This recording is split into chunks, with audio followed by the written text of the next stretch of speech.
Se libérer de son rapport à l'argent pour vivre dans l'abondance. Et on commence par l'exercice du jour pour se libérer de la peur du manque ou comprendre ce qu'est la peur du manque. Prenez une feuille de papier et listez-y tous vos souvenirs d'enfance liés au manque. Notez à côté de chacun d'eux s'il s'agit d'un manque affectif ou financier. C'est pas mal ça de différencier les deux. Donc on liste les souvenirs, on détermine si c'est un manque affectif ou financier. Écrivez ce qui se disait dans votre famille quant au manque. De quel milieu social venez-vous? Comment était géré par votre famille le manque d'argent ou le manque affectif? Comment vous sentiez-vous face au regard des autres en lien avec ce manque? Quelles actions avez-vous réalisées dans le passé?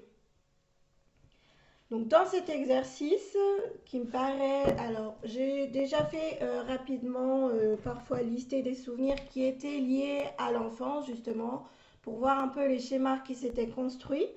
Par contre, le fait de lister et déterminer si c'est un manque affectif ou un manque financier, ça, c'est la première fois que je le fais. Donc, qu'est-ce qui se disait dans ma famille quant au manque?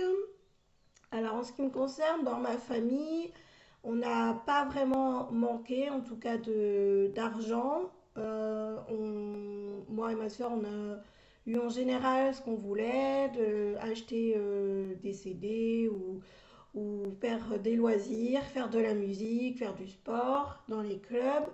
Donc on n'a pas vraiment eu de manque financier, le manque affectif non plus. Donc cette peur du manque va être, je sens pour moi, difficile à appliquer aujourd'hui. On partait aussi en vacances, donc il n'y a pas vraiment eu effectivement cette notion de manque. Par contre, c'est vrai que mes parents, eux, ont dans leur enfance ressenti beaucoup ce manque de ne pas pouvoir aller en vacances, ce manque d'argent. Mais en contrepartie, ils ont fait en sorte que nous, leurs enfants, on puisse vivre justement dans une certaine sécurité. Donc vous, est-ce que ça vous parle, ce manque, que ce soit un manque affectif, un manque financier, quand vous repensez à tous vos souvenirs d'enfance, par exemple pendant les vacances, est-ce que par rapport à vos amis qui pouvaient aller peut-être dans un centre aéré, pratiquer de l'équitation, aller en voyage scolaire, est-ce que vous avez ressenti ce manque, par exemple, si vous ne pouviez pas participer à ces activités par faute d'argent, ou peut-être même que vous avez ressenti des manques affectifs, si par exemple vos parents étaient séparés, le manque d'une personne de votre père qui n'était peut-être pas forcément tout le temps là. Donc c'est ça qu'il faut faire, lier les souvenirs d'enfance liés au manque. Et en ce qui me concerne, après avoir, est-ce que c'est parce que j'ai pas ressenti ce manque que j'ai aussi peut-être libéré plus facilement mon rapport à l'argent.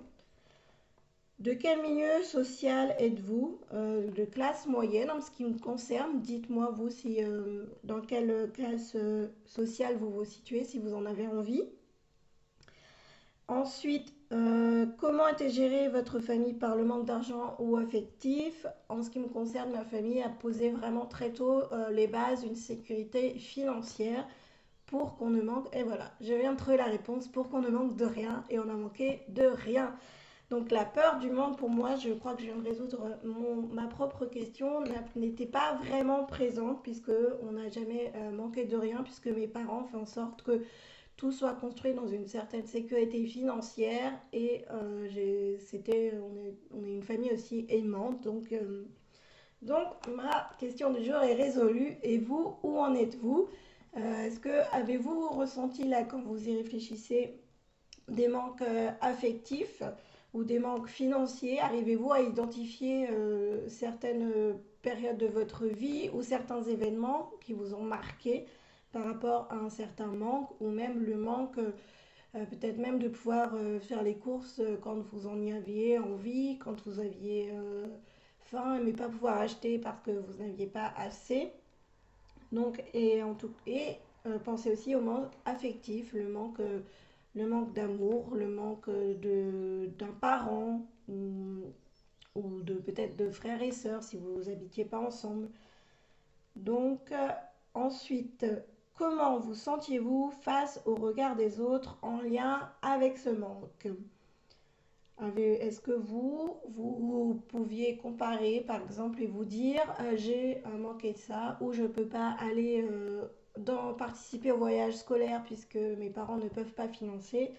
Est-ce que vous vous sentiez peut-être honteux, coupable, ou ça n'avait pas d'impact sur vous, ou vous étiez juste triste de ne pas pouvoir aller faire du ski? Donc je pense que c'est ça qu'on doit faire. Enfin, c'est même sûr d'ailleurs, noter le regard en fait face des autres. Et dernière question, quelles actions avez-vous réalisées dans le passé pour combler ce manque? Avez-vous par exemple, une fois que vous êtes devenu adulte, êtes-vous rentré en mode surconsommation et dès que vous avez eu de l'argent, vous l'avez peut-être acheté pour faire comme les autres, avoir le dernier téléphone, le dernier modèle sorti, le dernier iPhone? Avez-vous, dès que vous avez de l'argent, acheté tout en double, tout en triple ou tout en promotion parce que vous aviez peur de manquer?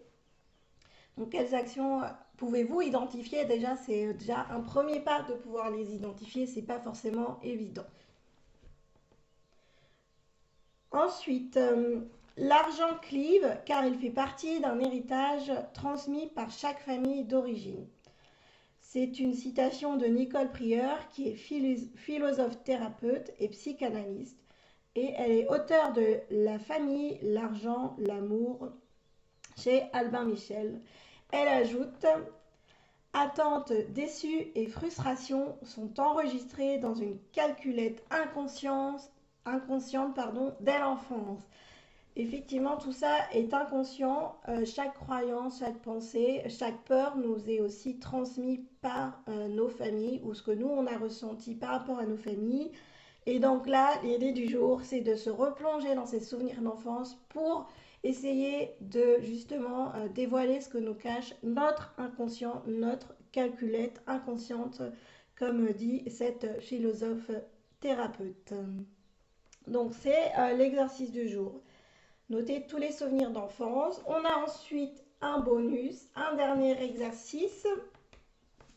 Le bonus du jour est: aujourd'hui, nous vous proposons de libérer votre mémoire en rédigeant une lettre sur les événements non résolus liés au manque d'argent ou au manque affectif. Autorisez-vous à écrire ce que vous avez besoin de dire.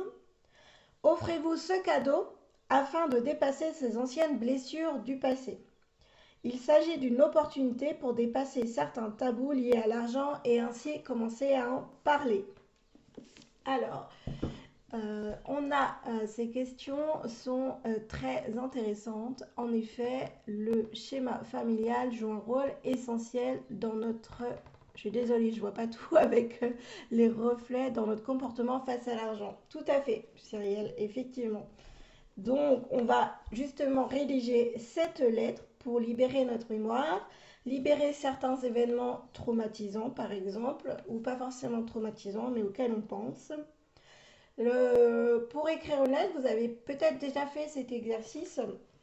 Le but d'écrire une lettre, c'est de se débarrasser, d'écrire tout ce qui vient sur le cœur, de nous débarrasser d'un éventuel traumatisme pour pouvoir prendre du recul. Donc là, si on pense à un souvenir, si par exemple vous n'avez jamais pu participer au voyage scolaire et vous sentez, vous ne vous en êtes peut-être jamais aperçu, mais grâce à cet exercice, vous sentez en fait que finalement ça a été quelque chose qui a été difficile pour vous à vivre, vous pouvez faire une lettre et le dire, écrire, j'ai ressenti de la honte, et ensuite vous vous en débarrassez, vous la brûlez, vous la déchirez en mille morceaux et vous la jetez dans la poubelle. Ensuite, nouvel exercice, il n'y en a pas. On passe déjà au bilan, le bilan de la journée. Donc, chaque jour, après avoir fait le défi du jour, je pense que c'est un défi où vous pouvez vous replonger dans la journée, essayer de repenser à ça, à ce qui s'est passé ou ce qui vous vient à l'esprit, vous pouvez les noter. Et en fin de journée, comme d'habitude, on fait le bilan du jour. Les thématiques sont toujours les mêmes, mes observations, mes succès et ma gratitude. Donc, est-ce que cette peur du manque vous parle? Avez-vous réussi à l'identifier? Ou peut-être, comme moi, vous vous rendez compte que vous n'avez jamais manqué de rien, ce qui fait que si votre relation à l'argent n'est pas forcément saine, ça ne vient pas du fait d'avoir manqué à un certain moment de sa vie. Donc surtout, toujours, oui, effectivement, bonne remarque de Geoffrey. On écrit toujours une lettre à la main. On ne l'écrit pas sur l'ordinateur, on ne la visualise pas non plus. C'est vraiment très important d'écrire pour que tout est dans notre inconscient et pour que l'inconscient en fait s'en débarrasse. Ça permet vraiment de faire comme un calque, on s'en débarrasse, on le jette après. Si ça reste dans nos têtes, en fait, ça reste dans nos têtes et même si on a l'impression qu'on l'a écrit, hop, c'est part, non, il faut vraiment l'écrire pour se débarrasser et ça concerne vraiment de tout. Par exemple, si vous avez une situation qui vous embête, vous êtes embrouillé avec un ami, vous êtes embêté, vous essayez de le mettre de côté dans votre tête, vous dites c'est bon, ça passe, vous constatez que ça passe pas. Si vous l'écrivez aujourd'hui, je t'en veux, ou peu importe voilà ce qui s'est passé, si vous l'écrivez, vous allez vous rendre compte après que eh bien, ce moment désagréable que vous avez en vous, peut-être même un peu de colère, va disparaître. Donc, alors, même sans manque d'argent ou manque d'affectif, il est possible d'avoir un rapport à l'argent qui n'attire pas l'abondance.